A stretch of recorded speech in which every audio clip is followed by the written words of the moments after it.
அஸ்ஸலாமு அலைக்கும், welcome to sauce kitchen. இன்றைக்கி நம்ம ஒரு சொட்டு நெய் இல்லாமல் ஒரு ஸ்வீட் செய்ய போகிறோம். செம்ம சூப்பராக இருக்கும். ரவை இருந்தாலே போதும், வீட்டில் இருக்க பொருளே வச்சு செஞ்சு காமிச்சிருக்கேன். செம்ம டேஸ்ட்டாக இருக்கும். கண்டிப்பாக நீங்கள் ட்ரை பண்ணி பாருங்கள். இதை 2 வாரம் வரைக்கும் நீங்கள் ஸ்டோர் பண்ணலாங்க. ஃப்ரிட்ஜில் வச்சிங்கன்னா 1 மாதம் கூட ஸ்டோர் பண்ணலாம். அந்தளவுக்கு ரொம்ப சூப்பரான ஒரு ஸ்வீட் இது.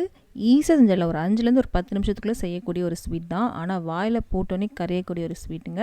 பாருங்கள் எவ்வளோ சாஃப்டாக இருக்குன்னு நீங்களே பாருங்கள். கண்டிப்பாக ட்ரை பண்ணி பாருங்கள். இப்போ எப்படி பண்ணலான்னு பார்க்கலாம். அடுப்பில் ஒரு பாத்திரம் வச்சுருக்கேன். இதில் 1 கப் அளவுக்கு நீங்கள் ரவை எடுத்துக்கோங்க. குண்டான ரவை, பொடியான ரவை எது வேணால் நீங்கள் எடுத்துக்கலாம். இதை வறுக்கணும். நல்லா வாசமும் வரணும், கலரும் சேஞ்ச் ஆகணும். அது வரைக்கும் நல்லா வறுக்கணும். இப்போ கொஞ்சம் கலந்து விட்டுடலாம். இதுக்கப்புறம் இதில் நான் இன்றைக்கி டெசிகேட்டட் கோகோனட் சேர்க்குறேன். காஞ்ச தேங்காய் தான் கடைகளில் கிடைக்கிது. இல்லைன்னா ஃப்ரெஷ்ஷான தேங்காய் இருக்குல்ல, அதை கூட யூஸ் பண்ணிக்கலாம். அது சேர்த்திங்கன்னா நல்லா வறுக்கணும். ஈரப்பதம் போகிற வரைக்கும் நல்லா வறுக்கணுங்க. நான் இன்றைக்கி டெசிகேட்டட் கோகோனட் சேர்க்குறேன்.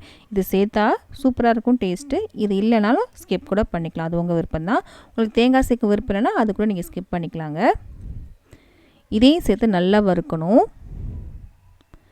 நல்லா வாசமும் வரும், கலரும் சேஞ்ச் ஆகணும். அது வரைக்கும் நல்லா வறுத்துக்கலாம். இங்கே பாருங்கள், கலர் பாருங்கள் சேஞ்ச் ஆகிடுச்சு. நல்லா வாசமும் வருது.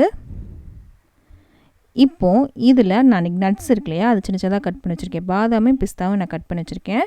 அதை நம்ம சேர்க்க போகிறோம். நட்ஸ் சேர்க்குறதும் சேர்க்காமல் இருக்கிறது உங்கள் விருப்பம் தான். நீங்கள் முந்திரி இல்லைனா திராட்சை எது வேணாலும் நீங்கள் சேர்த்துக்கலாம். இதையும் சேர்த்து 1 நிமிஷம் வரைக்கும் வறுத்துக்கோங்க. 1 நிமிஷத்துக்கு அப்புறம் பார்க்கலாம். இப்போவே வாசம் வீடு ஃபுல்லாக மணக்கும். அந்தளவுக்கு ரொம்ப சூப்பராக இருக்கும். நம்ம தேங்காய்லாம் சேர்த்துருக்கோம் இல்லையா, அதனால தான். இப்போ 1 நிமிஷம் ஆயிடுச்சு. இப்போ நம்ம அடுப்பை ஆஃப் பண்ணிடலாம். அடுப்பு ஆஃப் பண்ணிட்டு இதை மூடி வச்சிடலாம். இது திறக்கக்கூடாது, அப்படியே இது சூட்டோடு இருக்கணும். பாத்திரத்துலேயே மாற்ற வேணாம், இதே பாத்திரத்துலேயே இருக்கட்டும். மூடி வச்சிடலாம்.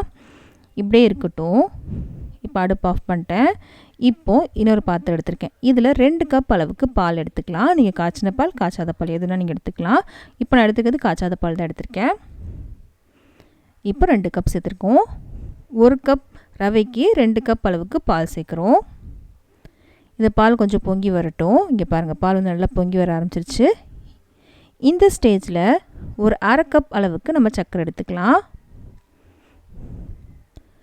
சர்க்கரையும் சேர்த்தாச்சு. இதுக்கப்புறம் ஏலக்காய் தூள் சேர்க்குறேன். 1 டீஸ்பூன் அளவுக்கு ஏலக்காய் தூள் சேர்த்துருக்கேன். இந்த பால் பாதி ஆகணும், அது வரைக்கும் நல்லா வற்ற வச்சுக்கோங்க. இப்போ நல்லா கலந்து விட்டுட்டு இந்த பால் பாதி ஆகணும். நம்ம 2 கப் சேர்த்துருக்கோம் இல்லையா, 1 கப் அளவுக்கு நல்லா வற்றணும். அது வரைக்கும் நான் வற்ற வச்சுக்கலாம் அந்த பாலை. பால் நல்லா வற்றினதுக்கப்புறம் உங்களுக்கு காமிக்கிறேன். இங்கே பாருங்கள், பால் எந்த அளவுக்கு திக்காயிருச்சு அப்படின்னு. இந்த அளவுக்கு நல்லா திக்காயிடணும். இப்போ நம்ம அடுப்பு ஆஃப் பண்ணிடலாம். அடுப்பு ஆஃப் பண்ணிட்டேன். நம்ம ரவை வறுத்து வச்சுருந்தோம்ல, மூடி வச்சுருந்தோம்ல, அது திறக்கவே இல்லை. இப்போ தான் நான் திறக்கிறேன்.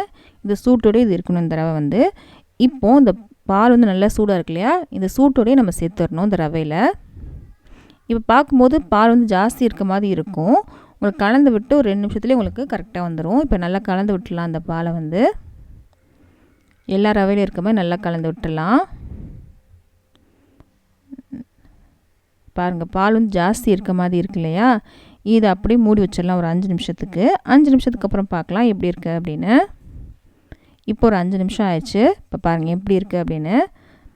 பார்க்கும்போது பால் ஜாஸ்தி இருந்த மாதிரி இருந்துச்சு. இப்போ பாருங்கள் கரெக்டாக இருந்துருச்சு.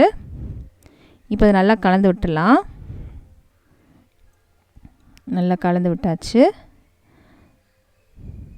கரெக்டாக வந்துருச்சு நமக்கு. இப்போ நல்லா கலந்து விட்டதுக்கப்புறம் நாம் செட் பண்ண போகிறோம். இப்போ நமக்கு இது ரெடியாக இருக்குது. நான் இன்றைக்கி ஒரு கேக் டின் எடுத்திருக்கேன். அதில் பட்டர் போட்டு வச்சுருக்கேன். இல்லைனா இங்கே தட்டு கூட எடுத்துக்கலாம். அதில் கொஞ்சமாக எண்ணெய் இல்லைனா நெய் தடைக்கும், எடுக்கிறதுக்கு ஈஸியாக இருக்கும் அப்படின்றதுக்காக தான் நான் பட்டர் பீஸ் எடுத்திருக்கேன். இது எல்லாத்தையும் சேர்த்துடலாம். சேர்த்துட்டு நம்ம சமப்படுத்த போகிறோம். எல்லாத்தையும் சேர்த்தாச்சு. இதை நீங்கள் 2 மாதம் வரைக்கும் கூட ஸ்டோர் பண்ணலாங்க. ஃப்ரிட்ஜில் வச்சா ஒன்றுமே ஆகாது. நம்ம பால் சேர்த்துருக்கோமே, கெட்டுலாம் போகும்னு நினைக்காதீங்க. கெட்டே போகாது நமக்கு. நீங்கள் 2 மாதம் வரைக்கும் கூட நீங்கள் ஃப்ரிட்ஜில் ஸ்டோர் பண்ணலாம். ஆனால் நீங்கள் 2 மாதம் வரைக்கும் வைக்க முடியாது. அந்தளவுக்கு சூப்பராக இருக்கும். டேஸ்ட்டும் சூப்பராக இருக்கும். சீக்கிரமாகவே காலியாயிரும். இப்போ சமப்படுத்திட்டேன். இது மேலே கொஞ்சமாக நட்ஸ் சேர்த்துக்கிறேன்.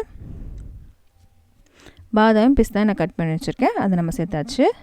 சேர்த்துட்டு இதை அப்படியே அழுத்தி விட்டுடலாம். அதிலே செட் ஆகணும் இல்லையா, அதுக்காக தான். இப்போது இதில் அழுத்தி விட்டுக்கலாம்.